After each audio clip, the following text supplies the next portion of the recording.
BJ, first number I'm looking at, because you parked on last time, 41.9% shooting, and I think that fits the bill, and that's what you need, no? No, there's no question. That's a number we've been trying to achieve all year, and I don't know what the difference was. I think the big double helped, the post double that we did. Guys deserve all the credit because we put that in yesterday in practice.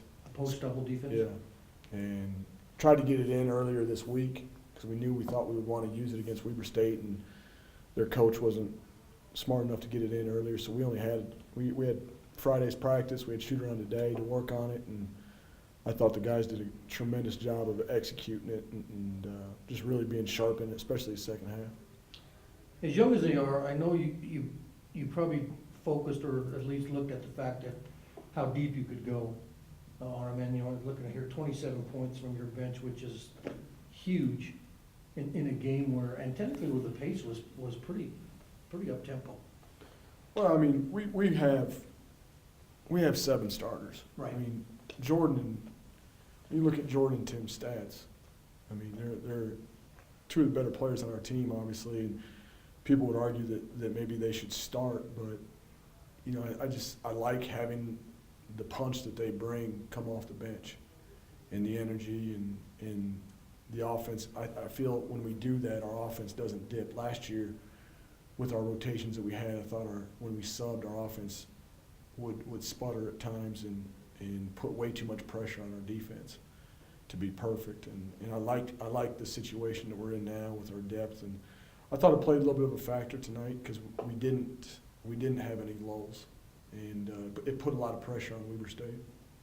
Tommy, talk about at halftime that the message was to continue doing what you're doing, and I don't know what the whole situation ignited it, but you come out in the second half and go on a quick 6-0 run, and I think that really is what your team needed at that point to kind of almost set the tone, because I'm sure it cut lower than that, but then you just jump right back, and I'm sure you had another spurt in there, but that second half really pace-wise seemed to favor you. Yeah, well, I thought for us to be tied at halftime, considering the foul trouble that we had in the first half, we were sitting pretty good.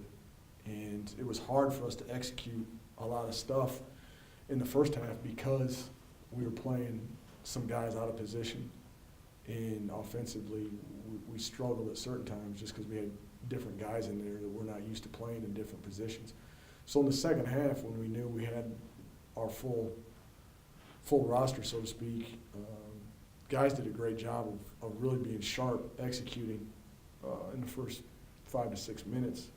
And again, there was no drop off defensively. We challenged them because I thought our bench, our staff, and our bench were talking for our guys defensively in the first half because our defense was in front of us. And I said, guys, if you don't pick up your communication, we're going to get shredded in the second half because you're away from us. You're not going to be able to rely on the bench talking. And I thought they were really mature and handled that and picked that communication up, which allowed us to.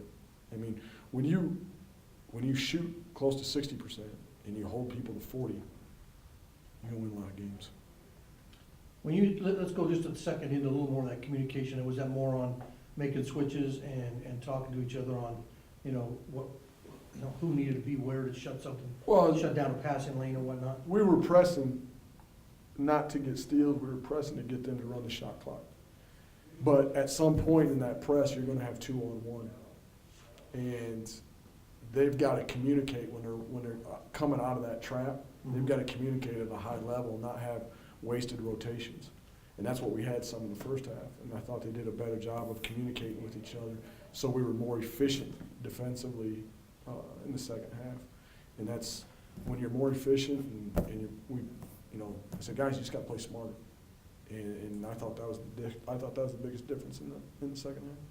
Talk about, and I know you've talked about it too, you're sick of talking about it, but what you got to take from this in terms of maybe even just spurts, sections of this to go on the road and win on the road, and make yourself a road team, because it's a lot of that which is what you face from here on. It's more maturity. There's no reason that we can't play with this. I mean, crowd was great tonight. And I love the fact that the community came out and supported us. The atmosphere was tremendous. But they have to play for each other. the best teams come the dog days, which are now February, they can't be playing for me or anybody else. They have to play for each other. And that energy is all within them. There's no reason why that energy should change whether they're at home or they're on the road, because everybody that they're playing for is still there. And that's a maturity. Baskets are all 10 feet, court's the same. You gotta bring it. You gotta find a way. Now, it takes more effort from the neck up to do that on the road because you're not in your comfort zone. And when they decide to do that, like they decided to guard tonight, they'll do some special things. Talk just a quick second about Dominic's really becoming, his consistency right now is probably as well as it's been since he's been here. He had a great bounce back weekend because last weekend that wasn't the same guy. Yeah. He needs to. He's the guy that people look at. A lot of times I call him the temperature gauge, because I can tell what our team's energy is going to be like because of what his like. He was really to me, he symbolized our team tonight. He was not good the first 4 minutes, and neither was our team. And that's why I got him out of there in a hurry, because he wasn't communicating. He's our best communicator, and guys feed off that. He didn't execute 2 things early, but the way he rebounded, no pun intended, but the way he rebounded from not playing well, guys saw that, and they fed off of it. And that takes a lot of guts. It's easy to hide when you don't have it early. It takes a lot of guts to come back and fight through that and not pout. And that shows a lot of unselfishness. I think he feeds off when he gets in a play at either end where physicality comes in. I think that kind of lights his fire. Do you see that? Yeah. I mean, he's just got a motor, and I think he's kind of like Derek last year. They like being the undersized guys, and we used to challenge him that the last 48 hours about Weber's size and their length, and I'm just a guy that doesn't believe a whole lot in that. That's why we recruit the bodies that we do, and he just kind of symbolizes all of that. Okay. Any other questions? This one, I guess. Do you feel that the maturity of the team improves with each game? Do you take any steps back, or are they all forward? I thought we took a big step back last weekend on the road. We just didn't have it. And for them to bounce back, obviously at home, we're going to play better. But I still didn't feel good Friday, even though we won. I thought we won because we made shots. We have to win games when we don't make shots. And to do that, you have to defend at a higher level. And I thought tonight we defended the way that you need to defend to have a chance to play for something special, which is what these guys want to do. Thanks.